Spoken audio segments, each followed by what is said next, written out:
Hello, gentle viewer. This is Group 5 of the course Selected Topics in History, and the members are Wycliffe Awugo, Nyamungo Marita, Kevin Otieno, Naomi Korir, and I, Faith Wanyancha.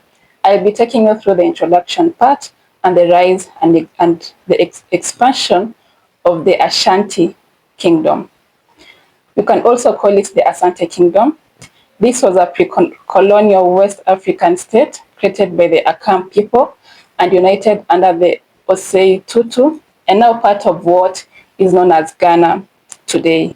It was made up of scattered and disunited states, and it had hostile neighbors like the Ankira, Akim, and Akwamu. The empire had a military power which was due to the adoption of the European revolts. This made it to the stretch from the central Ghana to the present-day Togo and Cote d'Ivoire. At the peak of the kingdom, Kumasi was the capital. Asante civilization is one of the largest historiographies by the English sources and any indigenous sub-Saharan African polity. Because of its military prowess and its hierarchical system, the kingdom was a scattered one until Osei Tutu rose to the throne as its ruler in 1696.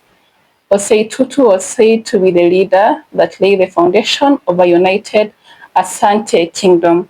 This means he was the founder of the state in the 18th century. Now let us dive into the rise and the The Asante are the major ethnic group in Ghana. They migrated from Osei Tutu expanded rapidly by uniting clans and using centralization to control the people. When obtained through war, he offered them to join the empire or become a tribute state. Upon rising to the throne, he engaged the services of Onkofo, Anokie, and his kingdom court priest. Speculations have trailed where Onkofo came from. Some claim that he came from Nsuta, while some said Mampong. The activities, this he did through the use of magical powers. On one Friday, in a colorful ceremony, he magically made a golden stool to fall from the sky and rested on the knees of Osei Tutu. How this was done remained a mystery, but he claimed that it was a sign that God wanted the Asante to unite. Having realized unity, Osei Tutu, with the help of Okonfo, started working towards achieving the need of independence from the kingdom. For this reason, they focused on the Akira. Ashanti was the largest and most powerful state in southern Ghana. Osei Tutu rallies his forces and other independent chiefdoms to defeat the Nkira. Victory against the Nkira leaves Ashanti the leading power of the region. They were rich in gold. Slave labor from Portuguese expanded gold production. So that is the end of my part. I'd like to welcome the next presenter. The next part is the political system, and I'm Nyamungo Marita. And as we have heard, is that the Asante Kingdom had a political strategist who was called Osei Tutu, and he managed to unite the whole kingdom into his hands. And he was said to be a large conqueror who acquired a large political and military experience during his stay in both the Knyira and Akwamu neighboring states to become a military leader. And this kingdom of Asante managed to defeat the colonists, and they were able to acquire a trade near the sea, and they were able to sell slaves and sell gold so that they can be able to get weapons like guns.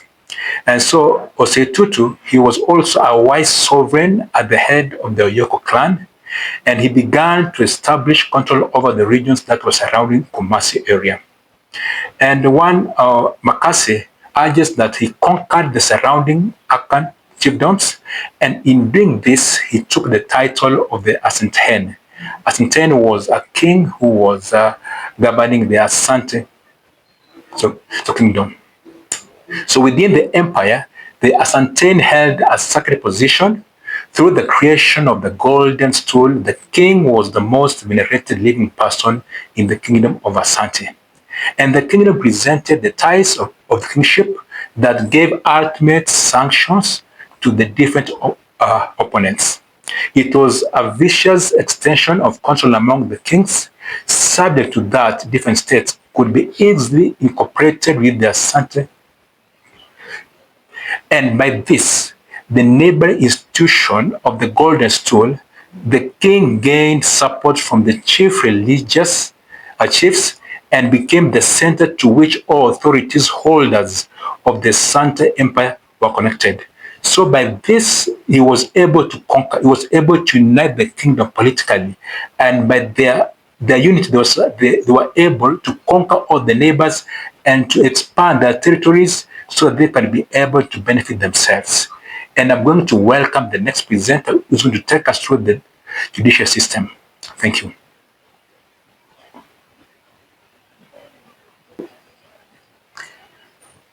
Welcome back. This is Moses Wycliffe, who is going to take us through the judicial system of the Asante Kingdom. The judicial system of the Asante Kingdom is a governance that spearheaded the civilization of this kingdom. The kingdom of Asante had a king who was the supreme authority, and the king headed a system that was a federation one with the council of elders which regulated the Asante affairs. The king, who was known as Asante Kingdom, served as a supreme head of the Ashanti state, overseeing national traditional laws, customs in modern Ghana, playing a significant role in the conflict resolution and development. This system was a system that was characterized by a golden stool that was associated with a particular authority.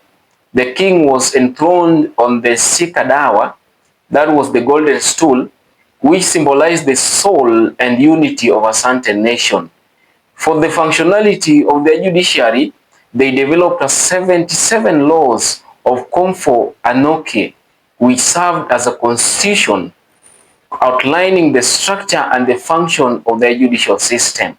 So while they were carrying out the judicial system, the chief, or rather the king, was able to exercise his supreme authority, judging the subjects, and subject to receive punishments such as they could publicly be condemned to death during their revolts and non-assistance in time of war. 2. Payment of a given sum of gold dust during any hostility or insults against the king, administrative or military agents. So this kind of punishment made the Asante people obey Asante Hene's sentence and punishment, though through the king's establishment military institution, the people of the empire were partially united and obedient to the established political ritual symbol unity. So while we still look at the civilization of the Asante, through such punishment, it was to make Asante people to be so much united and to be ruled by their king.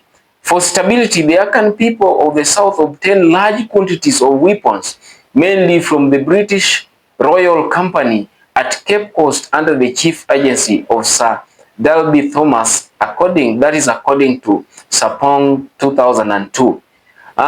In the expansion of their judicial system, let me make a conclusion that the judicial system of the Asante Kingdom was an hierarchical network of courts extended families through council of lineage elders to the court of Asante Henes.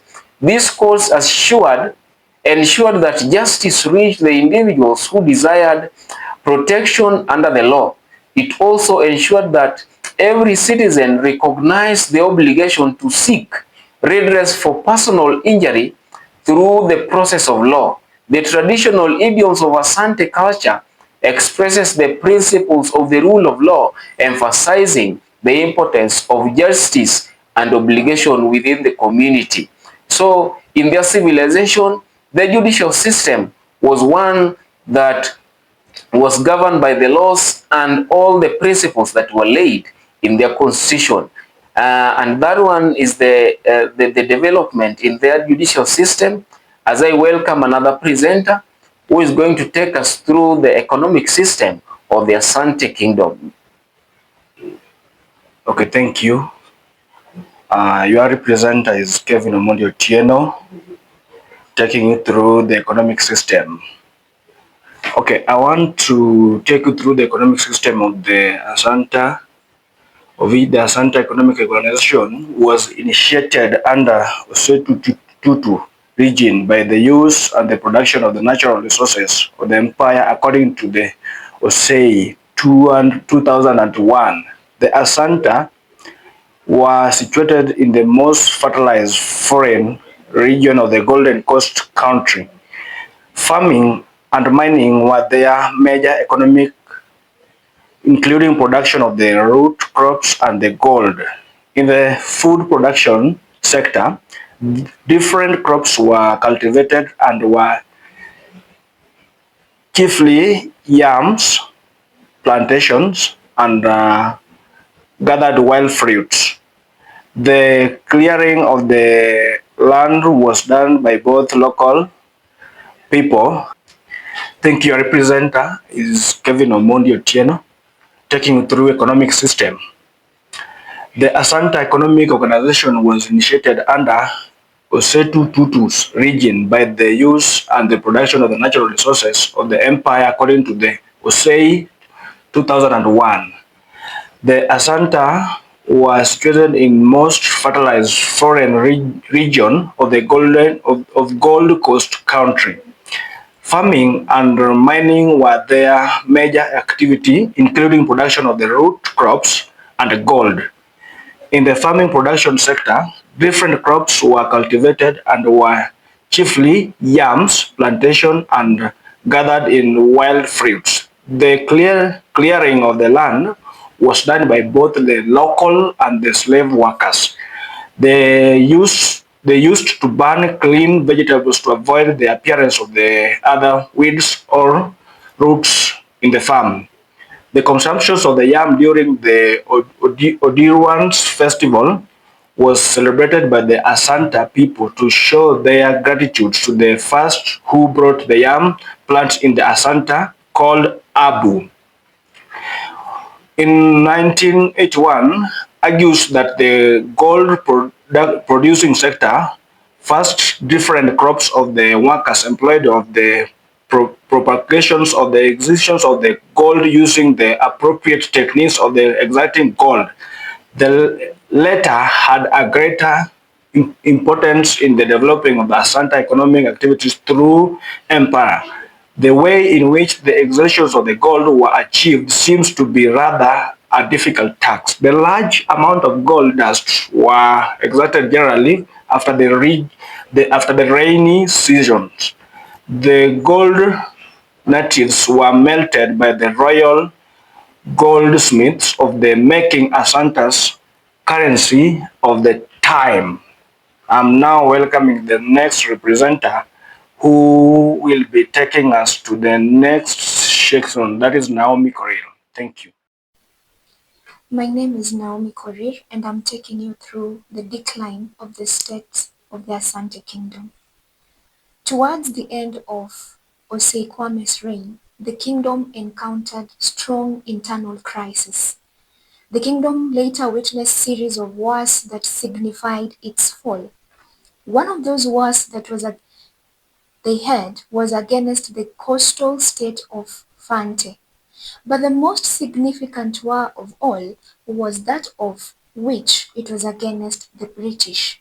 It was significant because this greatly led to the fall of the kingdom.